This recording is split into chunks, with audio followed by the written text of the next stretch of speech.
भावांनो बहिणीनो, तुम्हाला सांगते तुमच्या मामाची करामत. लय दिवस झालं सांगन म्हणते, पण माझी काही हिंमत होत नव्हती सांगायला. पण आता असं वाटायला लागले आज की सांगावाच. सांगून काय हलकं भारी होणार आहे, समजा कोण काय करणार आहे म्हणा. पण तुम्ही म्हणता मामाला सारखं हे अशी म्हणती तसं म्हणती, काम करीत नाहीत आणि ते खरंच करीत नाहीत. ते लय किती करामतीत का ते फक्त मला एकलीला माहिती. आमच्या सगळ्या गावाल्याला बी माहिती, पण माझ्या इतकं कुणालाच माहीत नाही त्यांचं करामतीपणा. तुम्हाला सांगते, दमा तुम्हाला दाखवते. हे असं आपलं इकडं रान आहे बघा. हे रान, हे मेथीचं रान, हे इथं बोर आहे, इथं हिरं आहे. आणि मग तुम्हाला सांगते, हे जिथवर दिसतंय का तिथवर हे पळस आहे. आणि त्या पळसाच्या पलीकडे ते एक झाड आहे का, तिथं आपलं घर आहे. आणि हे अशी तुम्हाला सांगते ज्वारी ही सगळी अशीच. आणि तुम्हाला सांगते, ह्यो खड्डा आहे. हे खड्डा बघा ना केवढा खड्डा आहे. हे असाच तुम्हाला सगळा खड्डा दाखवते. आता हे तुमच्या मामाने जर बघितला ना, ते 8 दिवस 15 दिवस 1 महिना भांडण. आणि पुन्हा ते काय करते ना, किती भांडते ना, हे मला सांगता येईना. जरा थोडा ह्यो भरून आलाय, काढायला लागले. पण झाली हिंमत तर टाकी, नाही तर नाही टाकायची. पण काढायलाच आज हिंमत केली म्हणल्यावर टाकावं बी लागणच. हा बा, इथंच आपला बोर आहे आणि इथं बोरला चिटकूनच आपली हिर आहे इथं पलीकडं. आणि ह्या खड्ड्याची कहाणी तुम्हाला सांगते. तुमच्या मामाने त्या तिकडं खाली तो मोठा आंबा दिसतोय का, तिकडं तिथून पलीकडं 8.5 एकर जमीन इकली. आणि तेवढी बी त्यांना बाद झाली नाही. त्यांच्या दुखण्याला आम्ही 10 लाख रुपये घालविले. 10 लाख रुपये घालून त्यांना नीट नाटकं केलं. वर्षभर नीट राहिले. तुम्हाला सांगते, पुन्हा त्यांनी दारू प्यायला चालू केली, त्यांनी पुडी खायला चालू केली भावांनो बहिणींनो. आणि तेवढं करून तुम्हाला सांगते, पुन्हा ह्यो गेल्या वर्षी उन्हाळ्यात हे किती असेल मला सांगता येईना. म्हणजे ह्यो बराच मोठा खड्डा आहे. इतकं शेजानी सपईचं रान आहे हे. बघा ना, हे किती चांगलं रान आहे. ह्यात जर खडा बघायचा म्हणलं ना आपल्याला, सुपारी कशाला फोडायला, सुपारी फोडायला तर एक बी खडा नाही. आणि त्यांनी एवढ्या रानामधली अशी खोल खांदून जितवर काळी माती का तिथवर माती काढली. आणि तिथवर माती काढून भावांनो बहिणीनं त्यांनी ती माती इकली. आणि ती माती इकून बी त्यांची अजून समाधानी नाही. त्यांना काय करायचंय ते महिना झालं भांडत तिथे. त्यांना ह्या खाली खोलग्यात ह्याच्यामध्ये आमची हिर हितच आहे, बोर हितच आहे. आणि त्या खड्ड्यामध्ये त्यांना अजून हिर खांदायची. आणि हिर बी आम्हाला घरी नाही खांदायची. आणि त्यांना दुसऱ्या गावच्या लोकाला इथं शेजारी एक गाव आहे रत्नागिरी म्हणून, आणि तिथं त्यांना हिर खांदायला लोकाला रान द्यायचंय. आणि त्या लोकांनी हिर खोल निघल्यावर खाली आमच्या हिरीला आणि बोरला पाणी राहीन का भावांनो बहिणींनो.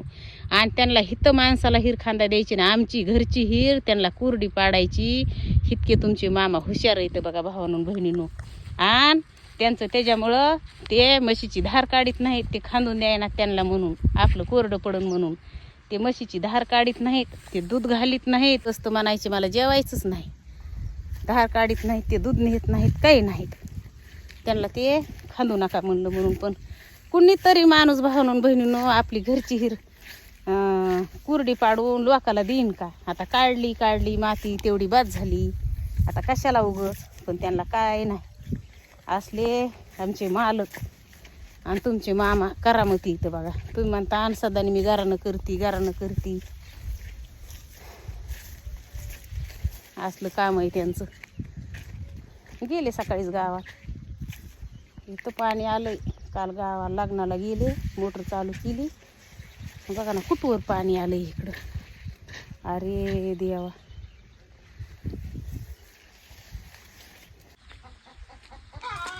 रानामध्ये चाललो. इथं आपलं माळव आहे,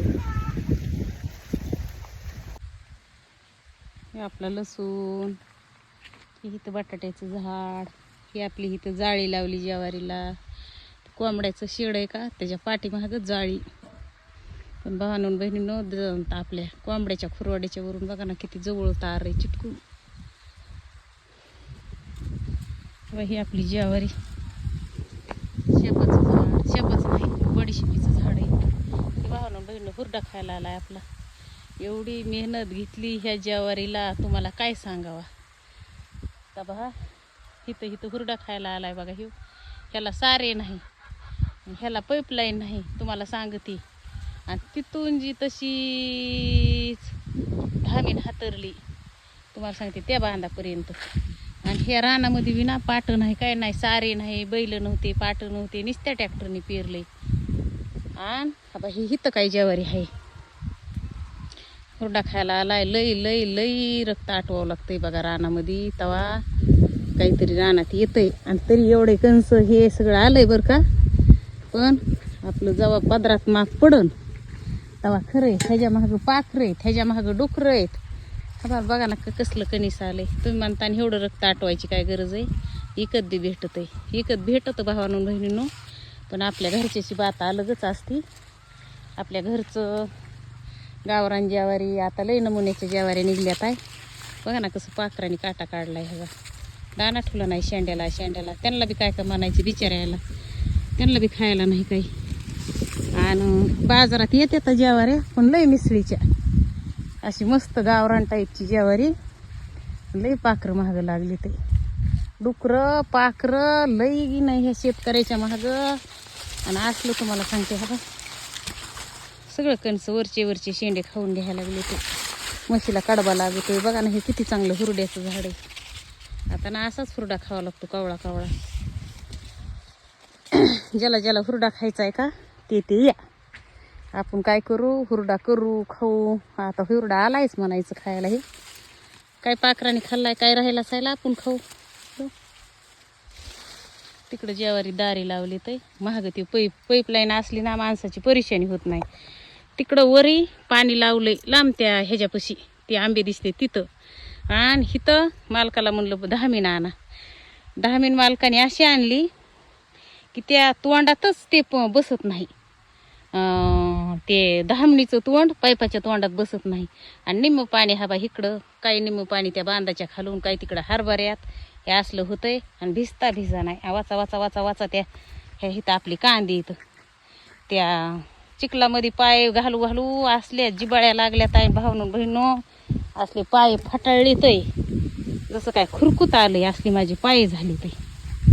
पण आपल्याला केल्याशिवाय पर्याय नाही. आणि ह्या माळव्यामध्ये ना हे टाकलं होतं भावनं बहिणीनो, आंबाड्याची भाजी. पण ते काय झालं, गारव्यामुळं आंबाड्याची भाजीच आली नाही नीटनाटकी. तुम्हाला सांगते हीच भाजी मी नेणार आहे, मला लय आवडते ही भाजी. आणि ही भाजी कशी नेणार आहे मी तुम्हाला सांगते. हे जे हे आहे का, हे फुलं सोडता, हे नाही का, हे असलं असतंय बघा, म्हणजे त्यातून बी येतं, ते सुद्धा नेणार आहे. लय चांगली बोंडाची त्याची भाजी, लय बारकुली. हा बा, मी ह्याची भाजी करणार आहे. हे सगळं खोडून नेणार आहे आणि ह्याची भाजी करणार आहे.